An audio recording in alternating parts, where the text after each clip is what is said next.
अस्सलामुअलैकुम। तो आज का जो हमारा चैप्टर है वो है अलजेब्रिक एक्सप्रेशन। तो हम सबसे पहले समझेंगे चैप्टर का नाम के नाम का क्या मतलब है, क्योंकि नाम की हमें समझ आएगी तो हम बाकी चैप्टर की क्वेश्चन वगैरह की भी समझ आएगी। लेकिन जब तक हमें नाम की समझ नहीं आएगी, नाम का पता नहीं होगा कि नाम का मतलब ही क्या है, तो चैप्टर की क्या समझ आएगी। तो सबसे पहले बेटा हम समझेंगे अलजेब्रिक एक्सप्रेशन। हाँ, तो अलजेब्रिक एक्सप्रेशन को समझने के लिए पहले आपको कोई और चीज़ें समझनी होगी, तब जाकर आपको अलजेब्रिक एक्सप्रेशन की समझ आएगी। इसी तरह आपको अलजेब्रिक एक्सप्रेशन की समझ नहीं आएगी। तो सबसे पहले हम अलजेब्रिक को पढ़ते हैं कि अलजेब्रिक का मतलब अलजेब्रा का मतलब क्या है। ठीक है, तो सबसे पहले हमारे पास होता है अलजबरा। अब अलजबरा तो हम पढ़ते हैं अलजबरा है, बस नाम ही सुना है और इसका पता नहीं अलजबरा कहते किसको है। अलजबरा जो है ये अरबी जबान का लफ्ज है। ठीक है, ये किस जबान का लफ्ज है? अरबी जबान का लफ्ज है। और इसका मतलब क्या है? किसी टूटे हुए टुकड़े को क्या करना? इकट्ठा करना। ये अलजबरा जो है अरबी जबान का लफ्ज है और इसका मतलब है कि किसी छोटे टूटे हुए टुकड़े को क्या करना है? इकट्ठा करना है। ठीक है, ये इसका मतलब है। अब ये अलजबरा है जो है ये एक अलग दुनिया है, इसके एक अलग रूल है। बाकी मैथमेटिक्स जैसे रूल नहीं है, इसके अपने रूल है। अपने रूल के मुताबिक ये चल रहा होता है। ऐसे समझो कि आज का जो आपका टॉपिक है ये नया टॉपिक शुरू हो गया है। बाकी जितना हम पढ़ चुके थे वो अलग रोल था, यहाँ पे हम क्या है अलग रोल पढ़ेंगे। ठीक है, तो ये तो अलजबरा के बारे में हो गया। अब कोई और चीजें जो होगी वो हम पढ़ेंगे समझेंगे, उनकी जब आपको समझ आएगी तब जाकर आपको पता चल जाएगा कि अलजेब्रिक एक्सप्रेशन क्या होते हैं। तो बेटा ये हमारे पास सबसे पहले होता है लेटरल। ठीक है बेटा, लेटरल जो कि आपके बुक्स में तो नहीं है, लेकिन ये चीज समझना बहुत ज्यादा जरूरी है क्योंकि काफी ऐसी चीजें होती हैं जो आपके बुक्स में नहीं होती हैं, लेकिन मैं आपको पढ़ा देता हूँ और समझा देता हूँ मुख्तलिफ किस्म से। तो ये बेटा सबसे पहले हमारे पास लेटरल्स होते हैं। तो सबसे पहले हम समझते हैं कि लेटरल्स का मतलब क्या है, लेटरल्स क्या होते हैं। बेटे लेटरल्स जो होते हैं वो अल्फाबेट्स होते हैं। क्या होते हैं? अल्फाबेट्स होते हैं। लेकिन कौन से अल्फाबेट्स? वो अल्फाबेट्स जो हम किसी चीज को हम फर्जी तौर पर एक नाम दे देते हैं, तो उस अल्फाबेट्स को क्या कहते हैं? लेटरल कहते हैं। जिसी तरह बेटा हमने पीछे क्वेश्चन किए थे डायरेक्ट और इनवर्स वाले, तो वहां पे पहला पहला स्टेप बेटा जो हम करते हैं कि let's the required value is x. अब रिक्वायर्ड जो वैल्यू थी, जिस वैल्यू को हम नाम मालूम करते थे, उसको बेटा हम एक्स का नाम दे देते थे। अब बेटा तो रिक्वायर्ड वैल्यू तो एक्स तो नहीं है, लेकिन हमने उसको एक फर्जी नाम दिया था एक्स। वो एक्स जो बेटा था वो क्या था? वो हमारे पास लेटरल था। क्लियर है? या अगर इस चीज की समझ नहीं आती तो मजीद मैं आपको समझाता हूं। हमारे पास बेटा एरिया का फार्मूला है, हम कहते हैं कि एरिया इज इक्वल टू बराबर होता है लेंथ मल्टीप्लाई विड्थ या ब्रेथ, जो भी ले लो। तो बेटा हम लिख लेते हैं कि area is equal to L multiply B या एल मल्टीप्लाई डब्ल्यू।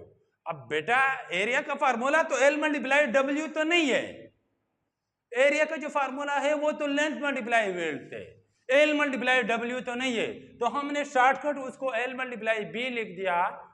तो इसका मतलब बेटा क्या है कि ये हमारे पास ये जो एल और बी हमने ले लिए बेटा, ये हमारे पास क्या है? इसको बोलते हैं लेटरल। इसको हमने एक फर्जी नाम दे दिया है, हालांकि वो ऐसा होता नहीं है, लेकिन एक फर्जी नाम इसको दिया है। तो ये बेटा हमारे पास क्या है? ये लेटरल होते हैं। या बेटा हम क्या कर देते हैं, एरिया स्क्वायर जो होता है वो साइड मल्टीप्लाई साइड या लेंथ मल्टीप्लाई लेंथ। तो हम लिख लेते हैं कि area is equal to L multiply L. अब एल मल्टीप्लाई एल तो नहीं है, तो हमने एक फर्जी नाम लेंथ को एल का एक फर्जी नाम दिया था। तो इसलिए ऐसे जितने भी अल्फाबेट्स हम यूज करते हैं बेटा, इसको बेटा कहते हैं लेटरल्स। तो उम्मीद है बेटा कि इस चीज की समझ आई होगी। तो अब आगे चलते हैं। तो नेक्स्ट जो बेटा हमारे पास थे वो कांस्टेंट, CONSTANT कांस्टेंट। अब बेटा कांस्टेंट समझते हैं कि कांस्टेंट का क्या मतलब होता है। कांस्टेंट ऐसी चीज जिसकी कोई फिक्स वैल्यू हो, जिसकी वैल्यू कभी चेंज होने वाली नहीं हो।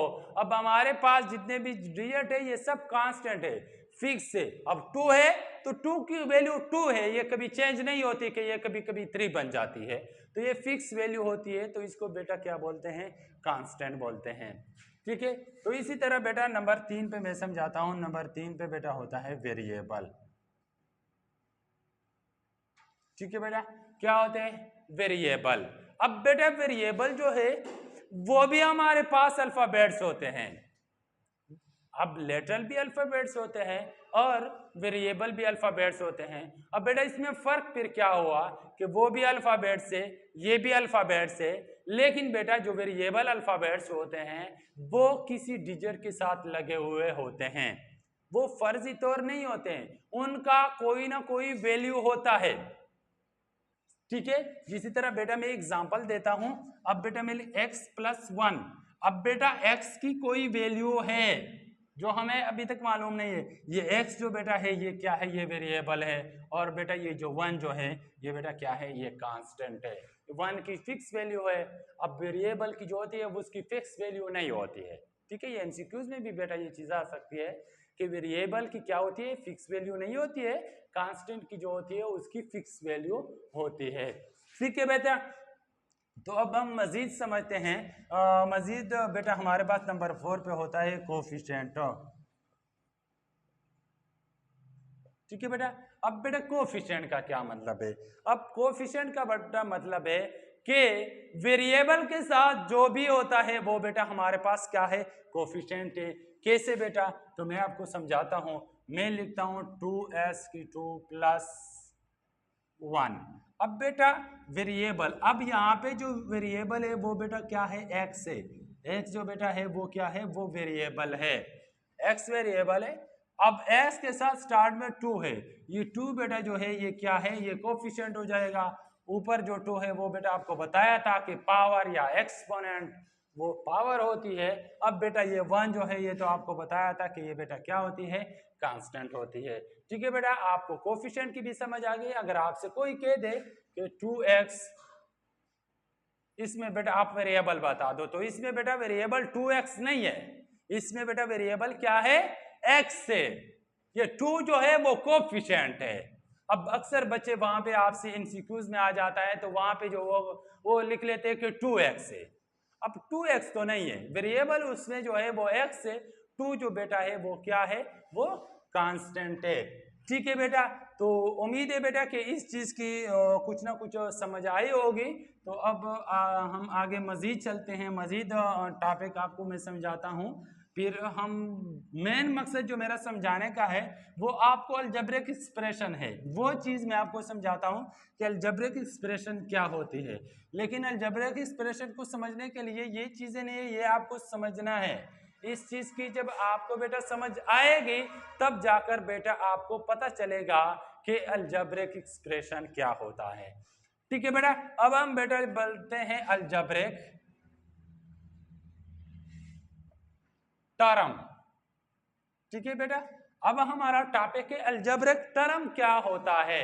अब बेटा आपने अक्सर सुना होगा कि फर्स्ट टर्म है, सेकंड टर्म है, थर्ड टर्म है, फोर्थ टर्म है। तो टर्म का मतलब बेटा होता है हिस्सा, पार्ट्स। टर्म हिस्से को कहते हैं। तो यहां पे भी बेटा इसका मतलब ये अलजेब्रिक टर्म, अलजेब्रा का जो हिस्से है। अब बेटा अलजेब्रा के हिस्से किस तरह होते हैं, बेटा अलजेब्रा के जो हिस्से हैं वो प्लस और माइनस से उसको अलग किया जाता है। प्लस और माइनस से हमें पता चलेगा कि अगर उसके अंदर प्लस माइनस लगा हुआ है उसके जरिए इसको अलग किया जाता है कि ये हमारे पास एक टर्म है, दो टर्म है, तीन टर्म है, चार टर्म है, कितने टर्म है। ठीक है बेटा, कैसे बेटा, मैं लिखता हूं x+y। अब बेटा तो एक टर्म एक टर्म ये, ठीक है बेटा, उसमें प्लस और माइनस ये दो चीजें हो। अब देखो तो इसका मतलब है कि ये बेटा क्या है, ये हमारे पास एक टर्म है। मैं लिखता हूं x+y+1, एक टर्म, दो, तीन। तो बेटा इसके क्या है, तीन टर्म है। कितने टर्म है, तीन टर्म है। इसी तरह बेटा मैं लिख लेता हूं कि x2x+y-1, तो एक, दो, तीन, फिर भी बेटा तीन टर्म है। अगर मैं इस तरह लिख लेता हूं कि 2x × y, अब बेटा तो आप कहोगे कि एक टर्म ये है एक टर्म ये है, जो कि गलत है, क्योंकि बेटा यहाँ पे मैंने आपको बताया था कि उसके दरमियान क्या हो, प्लस माइनस हो। जरब और डिवाइड की बात नहीं की। अगर जरब है तो इसका मतलब है बेटा वो एक टर्म है, वो दो टर्म नहीं है। अगर मैं लिख लेता हूं कि 2x multiply Y multiply Z, अब बेटा बाजार आपको तीन टर्म लग रहे हैं, लेकिन बेटा ये क्या है, ये एक टर्म है, क्योंकि ये इसके अंदर क्या है बेटा, मल्टीप्लाई है। अगर इसी तरह इसके अंदर डिवाइड आ जाए तब भी ये एक टर्म होगा। ठीक है बेटा, अलजेब्रिक जो टर्म होता है वो प्लस और माइनस से अलग किया जाता है, जरब ना के जरब और डिवाइड से। तो उम्मीद है बेटा आपको अलजेब्रिक टर्म की भी समझ आई हुई होगी। अब बेटा चलते हैं अपने टॉपिक की तरफ, समझते हैं कि अलजेब्रिक एक्सप्रेशन क्या होती है। ठीक है, अब बेटा अलजेब्रिक एक्सप्रेशन जब वेरिएबल और कांस्टेंट के दरमियान, देखो बेटा हमने वेरिएबल पढ़ा था और कांस्टेंट पढ़ा था, उसके अंदर मैथमेटिकली साइन आ जाए। मैथमेटिकली साइन बेटा हमारे पास है प्लस माइनस मल्टीप्लाई और डिवाइड, ये चार बेटा हमारे पास क्या है, मैथमेटिकली साइन है। जब हमारे पास वेरिएबल और कांस्टेंट के दरमियान क्या आ जाए, प्लस माइनस जरब डिवाइड आ जाए, तो उसको बेटा कहते हैं किस, लेकिन क्या अलजेब्रिक टर्म हो। शर्त यह है कि अलजेब्रिक टर्म हो, उसमें वेरिएबल और कांस्टेंट के दरमियान क्या आ जाए, प्लस माइनस जरब डिवाइड आ जाए, तो उसको बेटा हम कहते हैं कि ये हमारे पास क्या है, अलजेब्रिक एक्सप्रेशन है। अब बेटा ये जितने मैं लिख रहा हूं, ये मैं क्या लिख रहा हूं, ये अलजेब्रिक एक्सप्रेशन है। ठीक है, 2x प्लस 2 प्लस वाई, जिस तरह इस तरह जो जितने भी ये क्वेश्चन हम लिखते हैं या हम सॉल्व करते हैं बेटा, तो ये बेटा हमारे पास क्या है, ये अलजेब्रिक एक्सप्रेशन है। ठीक है बेटा, उम्मीद है कि आपको इस चीज की भी समझ आई हुई होगी कि हमारे पास अलजेब्रिक एक्सप्रेशन क्या है। तो बेटा मैं इस चीज को थोड़ा सा मजीद इसको डिस्कस करता हूँ, मतलब हमने जो टर्म को पढ़ा था, तो उसके बाद बेटा मैं आपको बताता हूँ। एक बेटा हमारे पास होता है लाइक टर्म, एक होता है अनलाइक टर्म, मतलब एक है लाइक टर्म। ठीक है, हमने बेटा अलजेब्रिक टर्म पढ़ा था, टर्म का पता तो चल गया। अब बेटा हम पढ़ते हैं लाइक टर्म, कि हमारे पास लाइक टर्म से क्या मुराद है। बेटा लाइक टर्म का मतलब है कि सेम वेरिएबल हो और सेम पावर हो, तो उसको बेटा हम कहेंगे कि ये हमारे पास क्या है, लाइक टर्म है। ठीक है बेटा, कैसे मैं आपको समझाता हूं कि मैं लिखता हूं कि एग्जांपल है easy 2x plus 5x plus 3x। अब देखो बेटा सेम वेरिएबल और सेम पावर है, वेरिएबल x x x और पावर देखो उसका जो पावर है, जिसका पावर कुछ नहीं होती है उसकी पावर 1 होती है, सबकी पावर भी 1 1 है। तो बेटा इसका मतलब ये हुआ कि हमारे पास लाइक टर्म है। दूसरा बेटा होता है अनलाइक टर्म। ठीक है बेटा, अब क्या है अनलाइक टर्म का मतलब क्या है, कि अनलाइक जिसमें बेटा डिफरेंट वेरिएबल और डिफरेंट उसका पावर हो, तो उसको बेटा हम कहेंगे कि ये हमारे पास क्या है, यहां पे बेटा same variable and same power. ठीक है, यहां पे ये है लाइक का, और अनलाइक का जो होगा बेटा वो होगा different variable and different power. ठीक है बेटा, यहां पे क्या होगी, ना वेरिएबल सेम होगा और ना उसकी पावर सेम होगी, तो बेटा उसको हम कहेंगे कि ये बेटा क्या है हमारे पास, कि ये अनलाइक है। ये क्या है बेटा, कि ये हमारे पास अनलाइक है, क्योंकि वो वहां पे हमारे पास सेम नहीं है। जिसी तरह मैं बेटा लिखता हूं कि 7x प्लस 8x2 प्लस 5। ठीक है बेटा, तो यहाँ पे तो वेरिएबल है और उधर वेरिएबल, यहाँ पे तो इधर भी वेरिएबल तो चलो यहाँ पे सेम है लेकिन उसका पावर सेम नहीं है, वहाँ पे वेरिएबल बिल्कुल इसके साथ है नहीं, कांस्टेंट है। तो ये बेटा हमारे पास होता है कि ये हमारे पास क्या है, अनलाइक टर्म है। ठीक है बेटा, उम्मीद है कि इस चीज की भी आप लोगों को समझ आई होगी। तो हम इस चीज को मजीद डिस्कस करते हैं। बेटा मैं ज्यादा टाइम इसलिए टॉपिक पे लगाता हूं कि अक्सर जो टेस्ट होंगे, स्पेशली जिस तरह पीएफ और मिलिट्री जितने जैसे कॉलेज है, वहां पे बेटा आपके पास एमसीक्यूज होंगे ना कि क्वेश्चन। तो एमसीक्यूज जो बेटा होगी वो इस चीज से आएगी। आपको अगर इस टॉपिक की समझ आएगी तो आप बेटा एमसीक्यूज कर सकते हो, क्योंकि पीएफ कॉलेज में, मिलिट्री कॉलेज में क्वेश्चन आपने सॉल्व नहीं करना है, वहां पे आपको एमसीक्यूज सॉल्व करना है। एमसीक्यूज तो फिर बेटा जिस बंदे की, जिस बच्चे की अगर कंसेप्ट क्लियर है तो वो एमसीक्यूज को इजीली ही कर सकता है, लेकिन अगर किसी भी बच्चे की कंसेप्ट क्लियर नहीं है तो उसके लिए एमसीक्यूज सॉल्व करना बहुत मुश्किल हो जाता है, क्योंकि वहां पे बहुत कम टाइम होता है एक एमसीक्यूज का। तो एक बेटा हमारे पास अब समझते हैं इक्वेशन कि इक्वेशन क्या है। ठीक है बेटा, तो पढ़ते हैं इक्वेशन के बारे में कि अब इक्वेशन क्या है, इक्वेशन का मतलब क्या होता है। ठीक है बेटा, जब हमारे पास अलजेब्रिक एक्सप्रेशन के दरमियान क्या आ जाए, इज इक्वल टू का साइन आ जाए। देखो आपने तो इक्वेशन पढ़ा है, बस पढ़ते हो कि ये एक इक्वेशन है, अब पता नहीं है कि इक्वेशन है क्या, इक्वेशन का मतलब क्या होता है, किसको कहते हैं, ये पता आपको बेटा नहीं है। लेकिन जब आपके पास क्या हो, अलजेब्रिक एक्सप्रेशन के दरमियान क्या आ जाए, इज इक्वल टू, जब दो आपके पास जो अलजेब्रिक एक्सप्रेशन हो और उसके दरमियान बेटा क्या आ जाए, इज इक्वल टू आ जाए, तो इसका मतलब बेटा ये है कि ये आपके पास क्या है, अलजेब्रिक इक्वेशन है। ये आपके पास क्या है, एक इक्वेशन है। कैसे बेटा, एक मैं एग्जांपल देता हूं कि 2x + 3 बराबर होता है 2y + 5।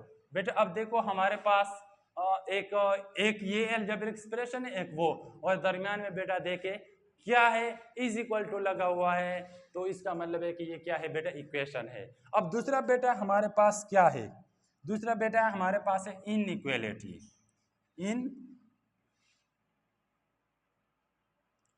इनइक्वालिटी, तो इनइक्वालिटी का बेटा क्या मतलब है।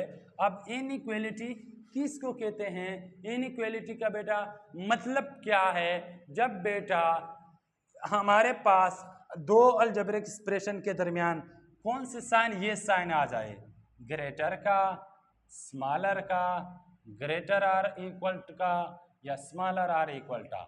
ठीक है, ये चार साइन इसके दरमियान आ जाए, जब दो अलजेब्रिक एक्सप्रेशन के दरमियान ये साइन आ जाए, ये साइन लगे हो, तो इसका मतलब बेटा होता है कि ये हमारे पास क्या है, इनइक्वालिटी है। ठीक है बेटा, मैं एक एग्जांपल भी दे देता हूं, ईजी, जिसका मतलब है कि 2x - 3 स्मॉलर देन 5। ठीक है बेटा, यहाँ पे क्या है, स्मॉलर का सिंबल लगा हुआ है, तो इसका मतलब ये हुआ कि ये बेटा हमारे पास क्या है, इनइक्वालिटी है।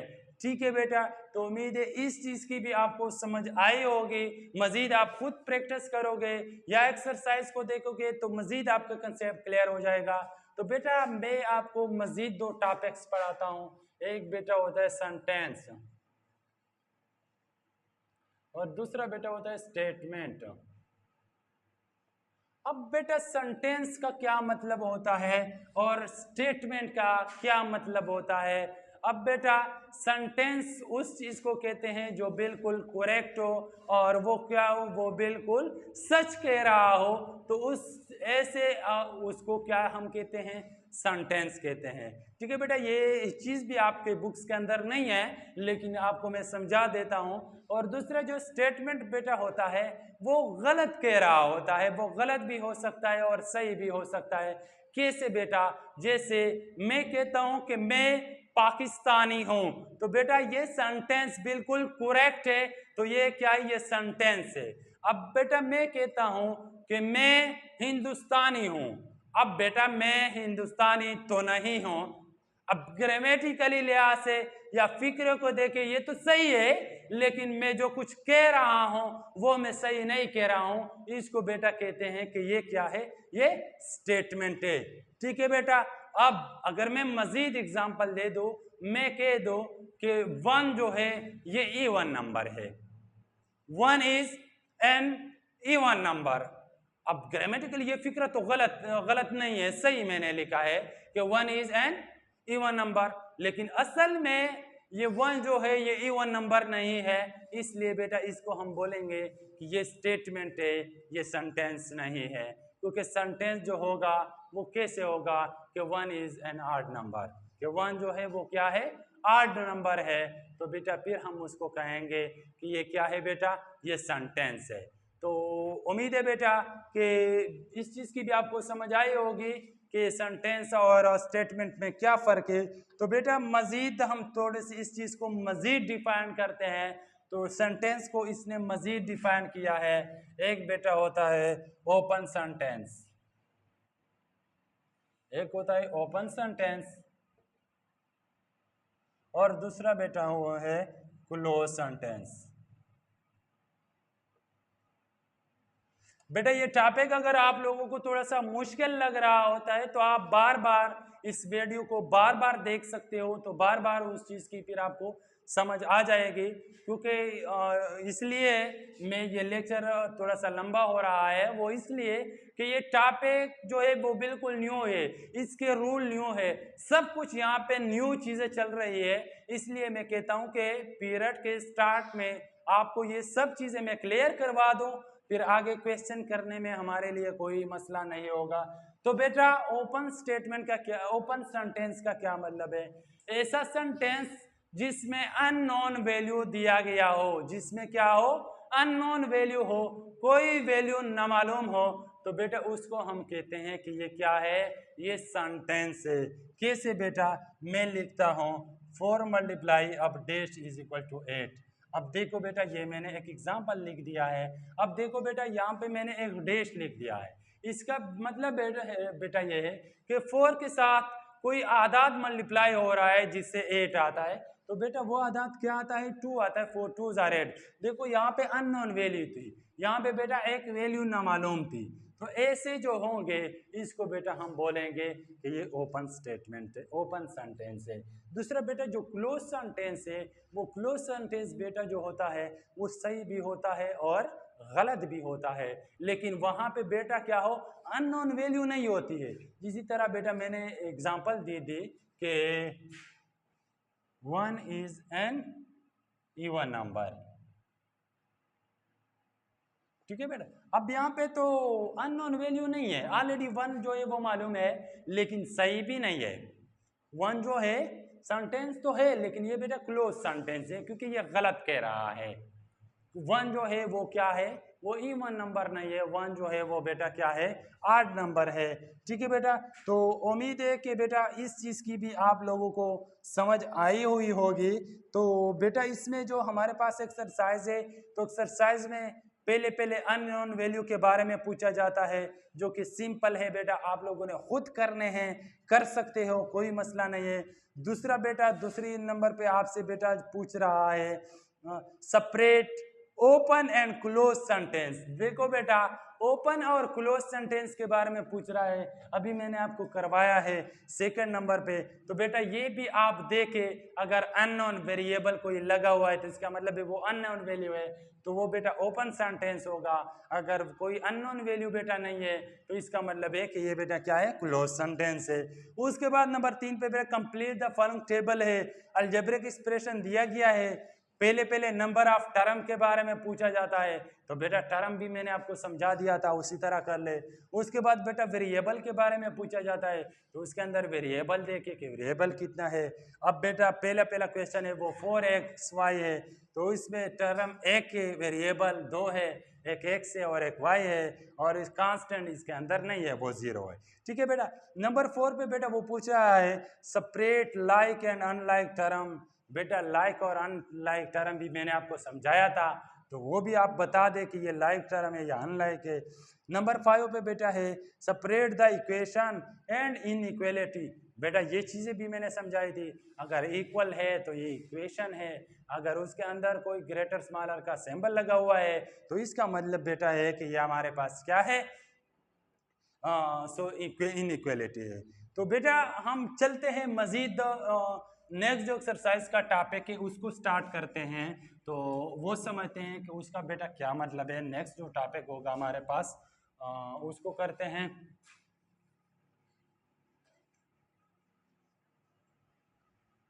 अब बेटा हमारे पास है पोलिनोमियल। नेक्स्ट जो हमारे पास जो बेटा टॉपिक है वो क्या है, पोलिनोमियल के बारे में।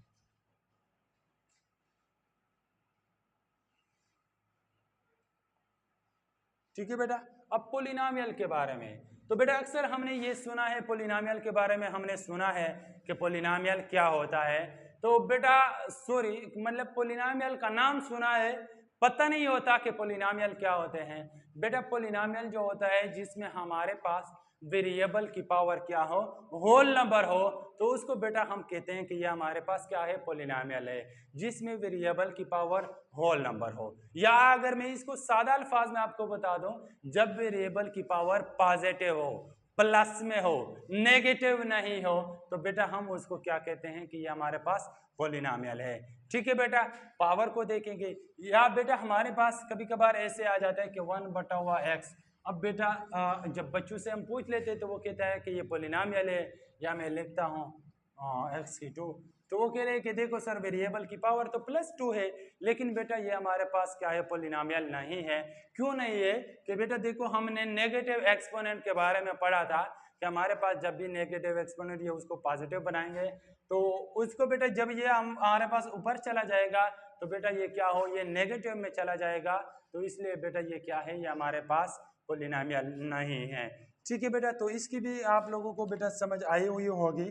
तो अब बेटा हम समझते हैं कि हाँ बेटा, तो हमारे पास कभी कभार उसकी अंडर रूट की शक्ल में आ जाता है, उसके ऊपर अंडर रूट लगा हुआ होता है जिसको स्क्वायर रूट बोलते हैं, स्क्वायर रूट बेटा लगा हुआ होता है, तो बेटा वो भी हमारे पास पोलिनोमियल नहीं होते हैं जिसके ऊपर क्या हो, स्क्वायर रूट लगा हुआ होता है।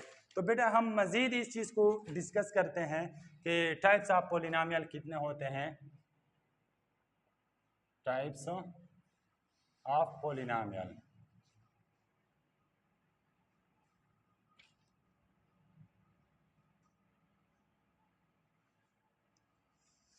ठीक है बेटा, तो ये क्या पहला पहला बेटा है वो है मोनोनोमियल।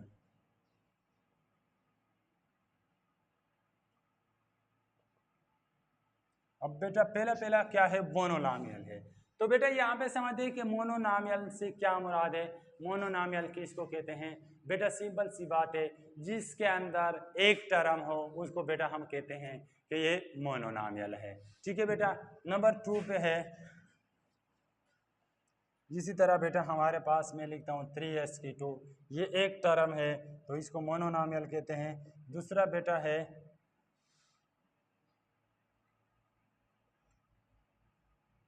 बायोनोमियल्स। ठीक है बेटा, बायोनोमियल बेटा वो होता है जिसके अंदर बेटा क्या हो, दो टर्म हो।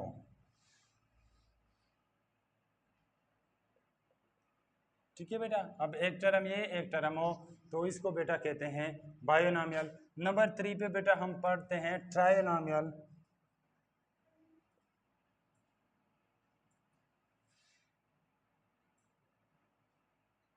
ठीक है, जिसके अंदर बेटा क्या हो, हमारे पास 3 टर्म हो तो उसको बेटा हम कहते हैं कि हमारे पास क्या है, ट्रायनोमियल है, 3s2 प्लस x प्लस 1। ठीक है बेटा, तो ये हमारे पास क्या हो जाएगा, ये ट्रायनोमियल जिसके अंदर 3 टर्म हो। तो बेटा उम्मीद है कि इस चीज़ की भी आपको समझ आई हुई होगी। तो बेटा हम अब पढ़ते हैं एक और टॉपिक जो है डिग्री ऑफ पोलिनोमियल से क्या मुराद है, डिग्री ऑफ पोलिनोमियल।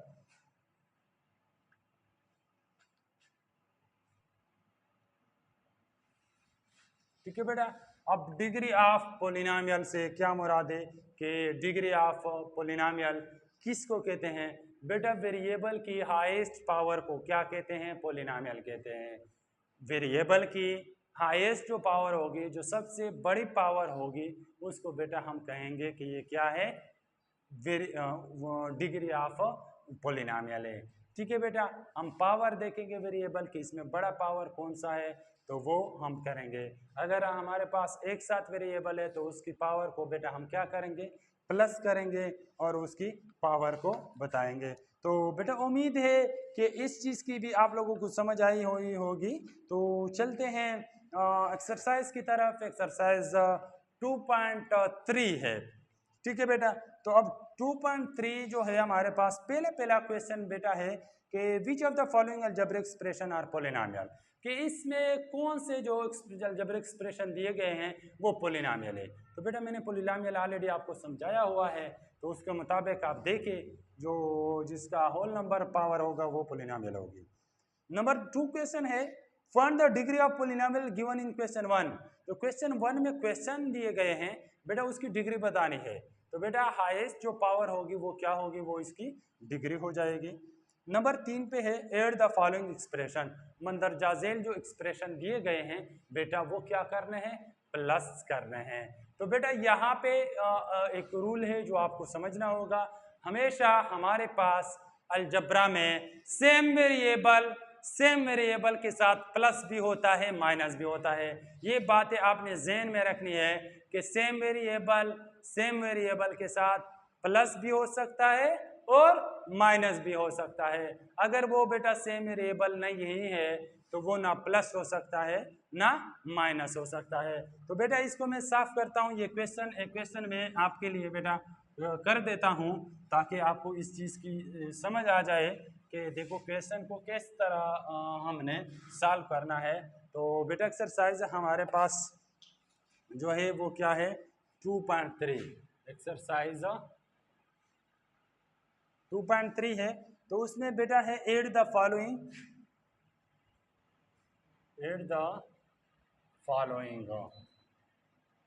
बेटा। तो यहाँ पे एक यही चीज़ समझनी बहुत ज़्यादा ज़रूरी है कि plus multiply plus is equal to plus होती है, minus multiply minus is equal to plus होती है, minus multiply plus is equal to minus, और plus multiply minus is equal to minus.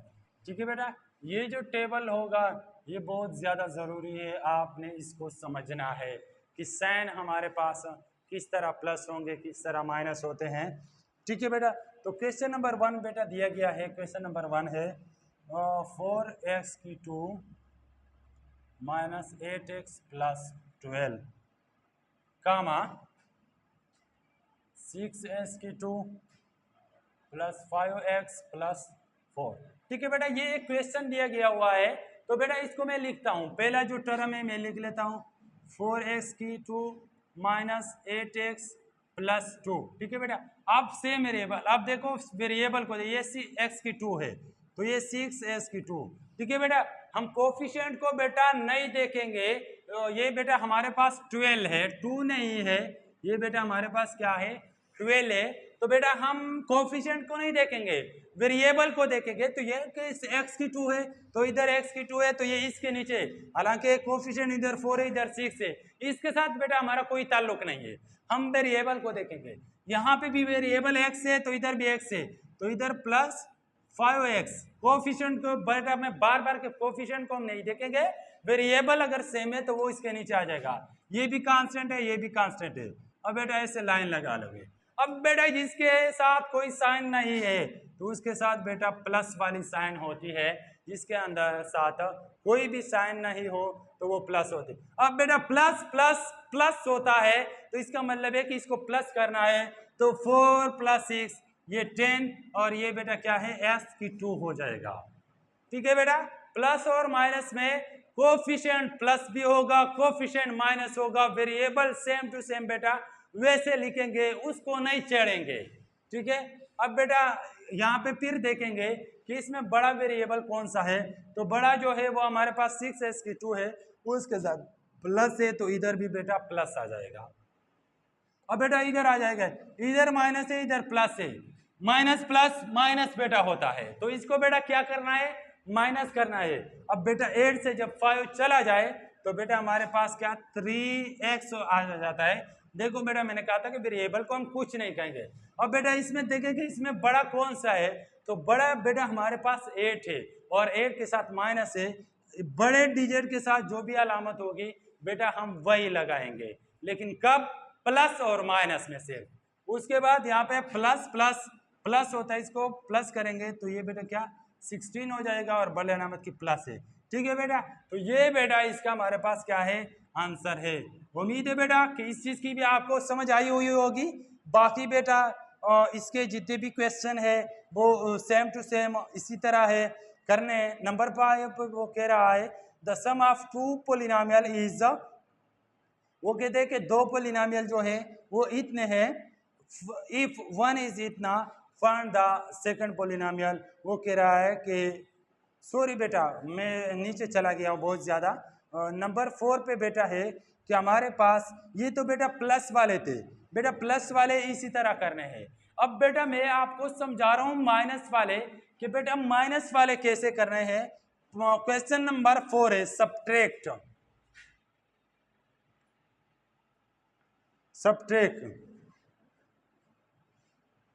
Subtract करना है,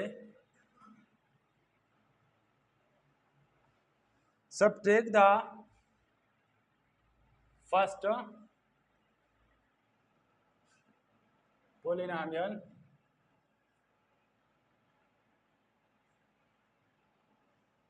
from the second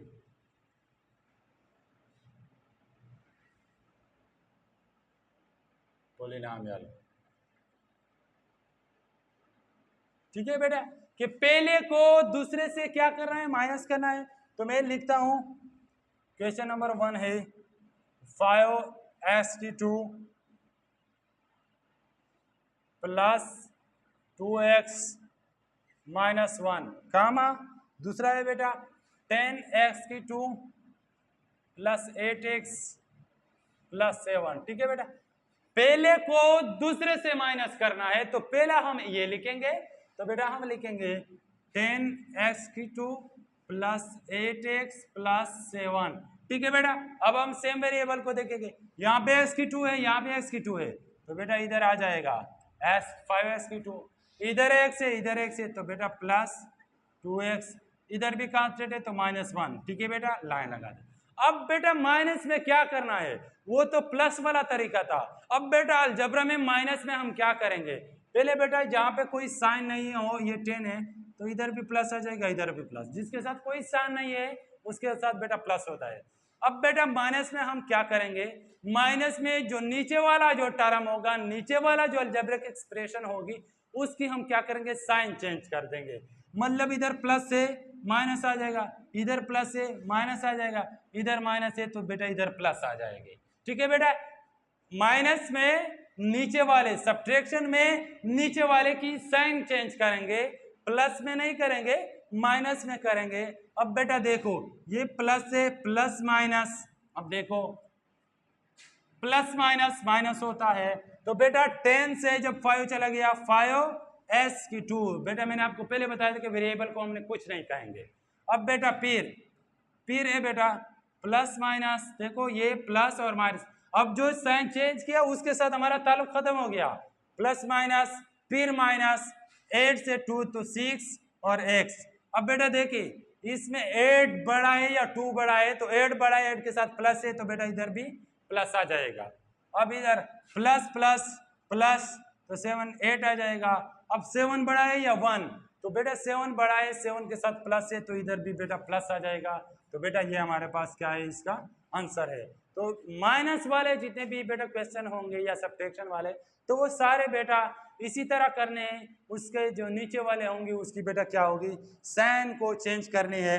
इसी तरह बेटा नंबर 5 पे है the sum of two polynomial is इतना, इफ वन पोलिनोमियल इज इतना फाइंड द अदर। वो कहता है कि दो पोलिनोमियल को जमा करते हैं तो उसका आंसर जो आता है 6s3 plus 4s2 plus 8x plus 12 है। उसमें कहते हैं एक बताया है दूसरा मालूम करना है, तो बेटा पहले से दूसरे को माइनस कर लो, आपको ऑटोमेटिकली दूसरा फाइंड हो जाएगा। उसके बाद बेटा नंबर 6 से subtract 2s2 minus 4x plus 4 from the sum of 4s2 plus 2x plus 7 and s2 plus 8। बेटा 3 टर्म दिए गए, आखिरी दो को पहले जमा कर लो, फिर क्या कर लो? दूसरे को उससे माइनस कर लो तो आपके पास जो आंसर आ जाएगा वो सॉल्व हो जाएगा। तो बेटा ये एक्सरसाइज कंप्लीट हो गया। तो बाकी जो क्वेश्चन होंगे वो हम नेक्स्ट क्लास में करेंगे। तो मिलते हैं नेक्स्ट क्लास।